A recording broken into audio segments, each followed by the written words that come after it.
Hello my dear friends, you are welcome to Study with Sarab. This is the another part of chapter Acid, Bases and Salts of 10th class.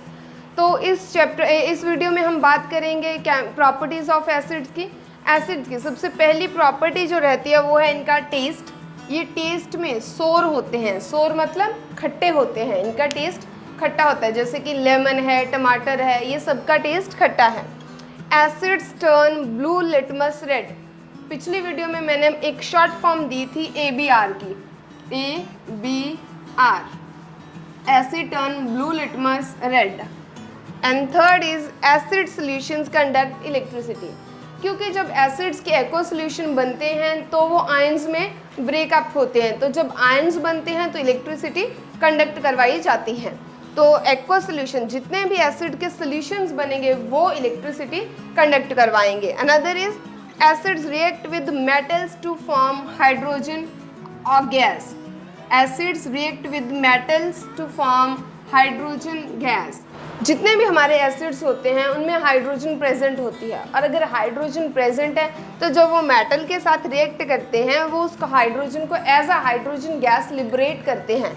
Example के लिए देखते हैं, हमारे पास zinc है solid form में, यहाँ पे H2SO4 है, एसिड है, सल्फ्यूरिक एसिड एक्वस फॉर्म में।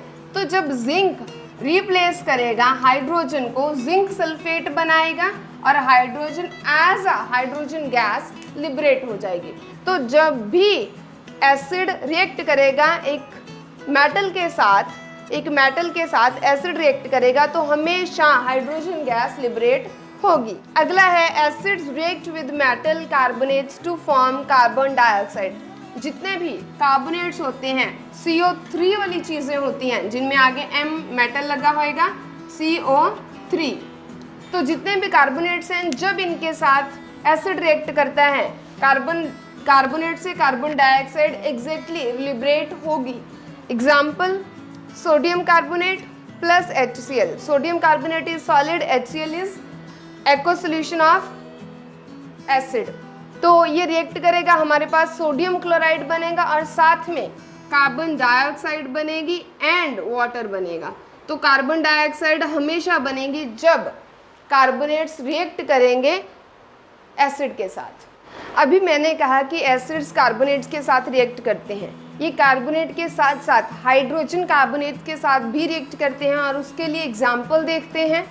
हमारे पास NaHCO3, सोडियम हाइड्रोजन कार्बोनेट लेंगे सॉलिड फॉर्म में, रिएक्ट करवाएंगे HCl के साथ which is aqua solution of acid. ठीक, तो हमारे पास क्या बनेगा, जैसा कि हमने पहले ही कहा है NaCl बनेगा एक, और क्योंकि कार्बोनेट के साथ रिएक्ट करने पे एसिड कार्बन डाइऑक्साइड बनाता है और साथ में वाटर भी बनेगा। तो यहाँ से हम देख रहे हैं कि एक सोडियम क्लोराइड बनेगा aqua solution, carbon dioxide gas बनेगी और वाटर बनेगा। अब एक चीज़ और होती है इसी के अंडर कि अगर हम कैल्शियम कार्बोनेट को रिएक्ट करवाते हैं HCl के साथ या किसी भी एसिड के साथ तो वो कार्बन डाइऑक्साइड गैस बनाएगा। ठीक, लेकिन जब भी हम कैल्शियम हाइड्रोक्साइड में कार्बन डाइऑक्साइड पास करवाते हैं तो वो एक मिल्की वाइटिश कलर के प्रेसिपिटेट बनाती है, मिल्की कलर के प्रेसिपिटेट बनाती है जो किसके होते हैं, कैल्शियम कार्बोनेट के। तो उसके लिए पहले रिएक्शन देखते हैं। तो जब हमारे पास कैल्शियम हाइड्रोक्साइड होता है और जब उसमें से हम लिमिटेड कार्बन डाइऑक्साइड पास करवाते हैं तो वो किस में चेंज हो जाती है, कैल्शियम कार्बोनेट में। वो स्लेक्ड लाइम को कैल्शियम कार्बोनेट में चेंज कर देती है जो कि मिल्की वाइट कलर के प्रेसिपिटेट बनते हैं।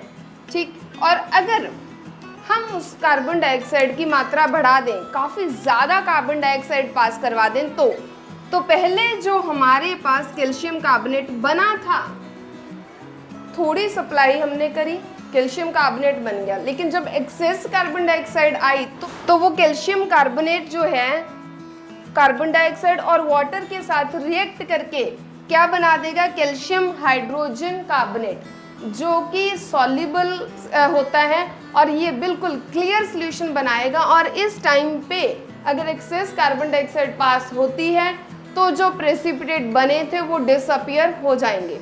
Limited supply of carbon dioxide में हमें कैल्शियम कार्बोनेट के पीपीटी दिखेंगे, लेकिन जैसे ही हम उसकी क्वांटिटी बढ़ाते हैं तो वो किस में चेंज हो जाएंगे पीपीटी, कैल्शियम हाइड्रोजन कार्बोनेट में, which is a clear solution. इसी रिएक्शन को यूज़ किया जाता है जब कभी कोई पर्सन ओवर ईटिंग कर लेता है या उसको एसिडिटी बन जाती है, तो उस टाइम पे बेकिंग सोडा दिया जाता है, और बेकिंग सोडा वो क्या होता है, कार्बोनेट, ठीक है, और वो जब रिएक्ट करता है HCl के साथ कार्बन डाइऑक्साइड रिलीज होती है और वो न्यूट्रलाइज हो जाता है। सो इसी तरीके से पर्सन की जो एसिडिटी है उसको क्योर किया जाता है। तो अगली प्रॉपर्टी जो एसिड्स की है वो है कि जब एसिड्स रिएक्ट करते हैं बेस के साथ, एसिड और एक बेस रिएक्ट करेगा तो एक सॉल्ट बनता है और साथ में वाटर बनता है, ठीक।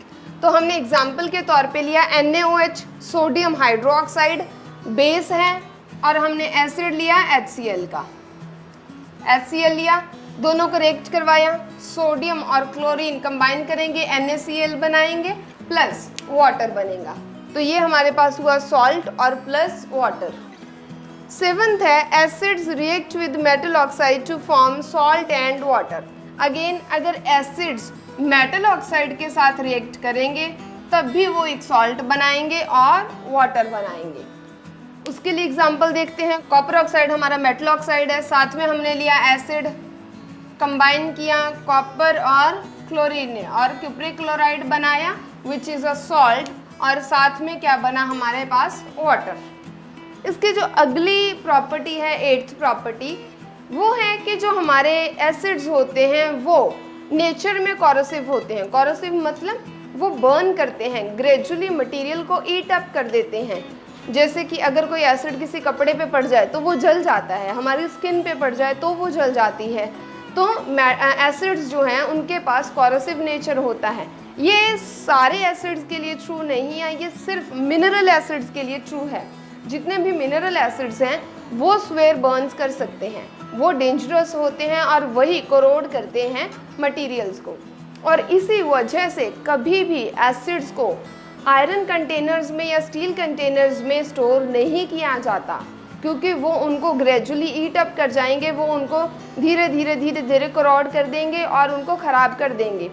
इसीलिए उनको हम ग्लास में या सेरेमिक मटेरियल्स में, सेरेमिक कंटेनर्स में या ग्लास कंटेनर्स में ही स्टोर करते हैं, क्योंकि उनके ऊपर एसिड्स रिएक्ट नहीं करते। अब नेक्स्ट वीडियो में बाकी के टॉपिक देखेंगे, तब तक के लिए थैंक यू सो मच। और अगर आपको सारा सिलेबस करना है, चैनल सब्सक्राइब ज़रूर करें और अपने फ्रेंड्स के साथ शेयर ज़रूर करें।